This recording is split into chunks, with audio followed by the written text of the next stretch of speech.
Continuamos en Francamente, estamos ya en nuestro tercer bloque y vamos a seguir avanzando en nuestra entrevista.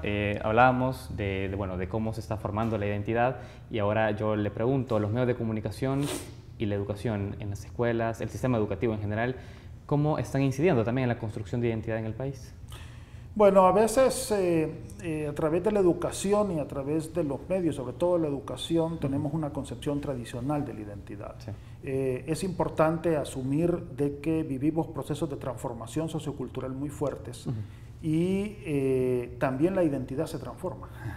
La identidad, así como la cultura se transforma, la cultura no es algo estático, tampoco la identidad es algo estático. La identidad también lleva a un proceso de transformación. En los tres elementos que hemos hablado, en las relaciones de oposición y conflicto, estas nunca han sido las mismas todo el tiempo.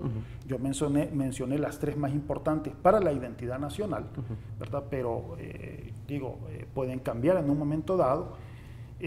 Los sistemas simbólicos que se ven impactados por la migración es uno de los digamos, impactos fuertes que tiene la migración es en los sistemas simbólicos de autoidentificación y diferenciación del otro, y también, por supuesto, en las relaciones intragrupales. Entonces, todos estos elementos se están transformando y me parece que el sistema educativo debería dar cuenta de esta transformación. A veces en el sistema educativo predomina una concepción tradicional, sobre todo de carácter folclorista. Usted sabe que en el tema de la identidad hay como dos posiciones extremas. Una es la posición folclorista, la idea de que la identidad tiene que ver con la cultura tradicional, ¿verdad? Y cuando la cultura tradicional se va cambiando, entonces dicen que la cultura se va perdiendo, que la identidad se pierde, que ya no hay identidad, etc. Y lo que no estamos comprendiendo es el proceso de transformación de la cultura. Pero la otra posición es la visión modernizante, aquella idea de que la modernidad iba a barrer con lo tradicional.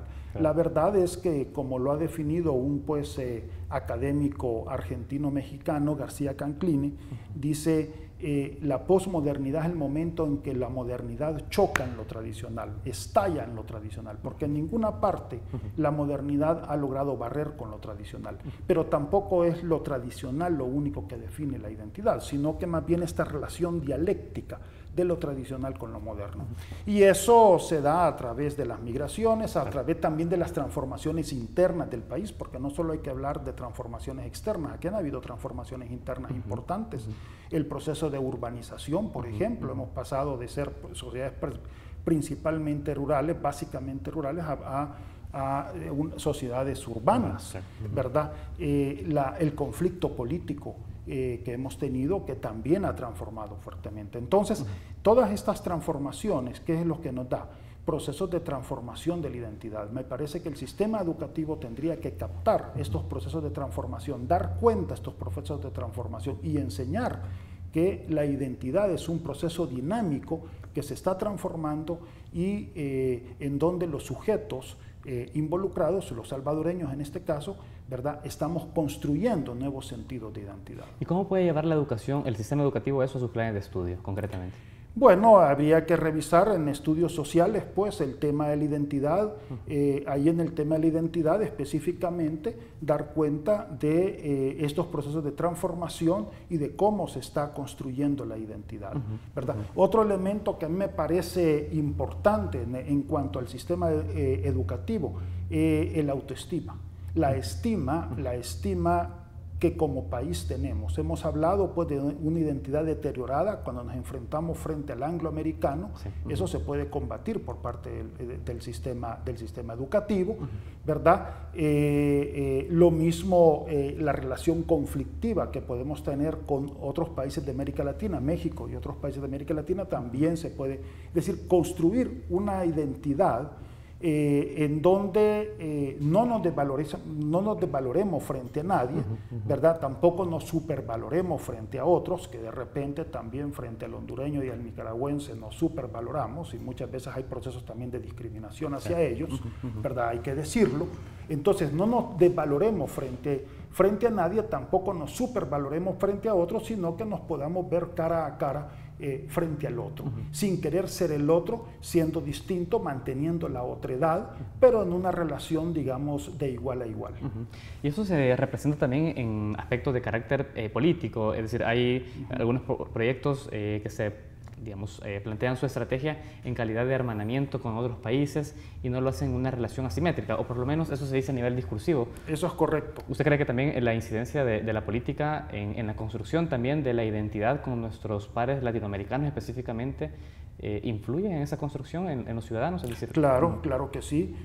Bueno, hemos hablado de la relación conflictiva con México, pero yo tengo un estudio sobre la vida de los salvadoreños en Calgary, sí, que está publicado por Concultura, ¿verdad? Y ahora Secretaría de Cultura, y allí doy cuenta de la relación, bueno, por una parte la relación con el anglo-canadiense, perdón, que es similar a la relación con el anglo-americano, una relación, digamos, de dominio asumido, pero también una relación conflictiva, en este caso con el chileno, y una relación conflictiva que de repente llega a los golpes, ¿verdad? Llega a los golpes, como en el caso, digamos, de los salvadoreños en Los Ángeles, que también hay una relación conflictiva con el mexicano. Entonces, este tipo de cosas efectivamente sí se pueden combatir a través del sistema educativo y establecer, como le digo, una relación más bien de iguales, reconociendo la otredad, pero estableciendo relaciones de carácter respetuosas. Hay un tema que me gustaría planteárselo, y yo sé que usted es la persona más adecuada para que nos instruya en esto, y es en los medios de comunicación, los grandes medios de comunicación en este país.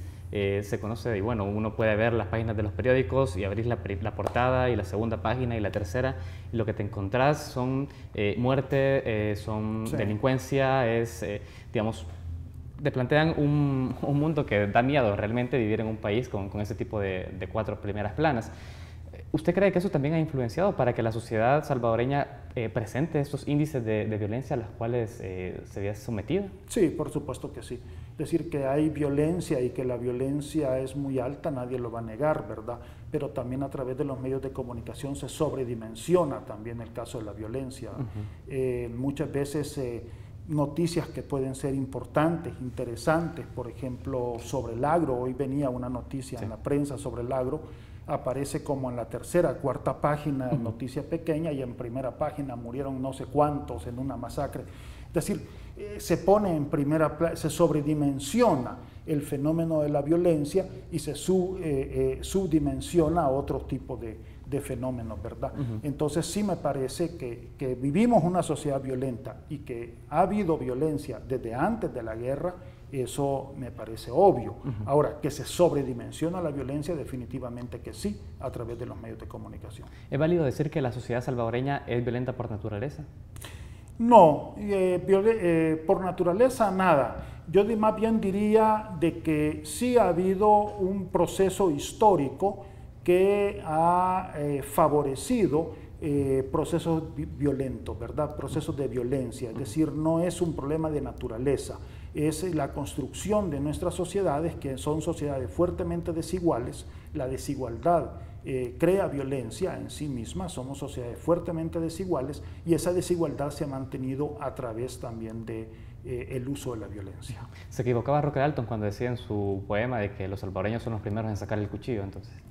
Bueno, ahí estamos hablando de una metáfora, es un poema, ¿verdad? Y quizás más bien Roque Dalton hablaba de esta situación de frustración de una gran cantidad de salvadoreños por los niveles de desigualdad tan altos que existen en nuestro país. Me gustaría también que avanzáramos sobre otros temas que también nos parecen importantes abordar con usted, y es el hecho de que según recientes estudios del IDOP, del Instituto de Opinión Pública de la UCA, hablan de que el salvadoreño tiene fuerte confianza en instituciones como la Fuerza Armada y la Iglesia frente a los partidos políticos, por ejemplo. Eso quiere decir que somos una sociedad fuertemente autoritaria. A ver, porque tanto la Fuerza Armada como la Iglesia son instituciones autoritarias. ¿Autoritario es lo mismo que decir conservador? No, conservador quiere decir que conserva, es decir, que tiende a preservar los valores y las concepciones sociales.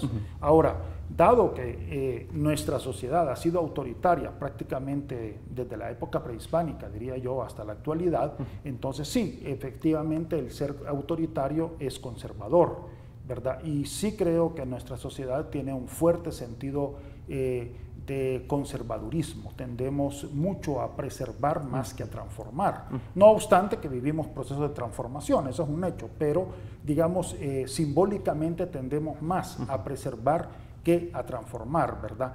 Pero los dos términos no son sinónimos. Es decir, entonces que el hecho de que el salvadoreño tenga mayor confianza en la iglesia y el ejército habla que es una sociedad autoritaria. Autoritaria y conservadora, ambas cosas. Autoritaria y conservadora, sí. Perfecto. Sí. Quiero quedarme con eso antes de ir a un nuevo corte. Al volver quiero que hablemos de un término, cultura política, y saber si el tema de una sociedad autoritaria y conservadora tiene que ver también con el hecho de una cultura política de estas características. Vamos a ir a un nuevo corte y enseguida regresamos a Francamente.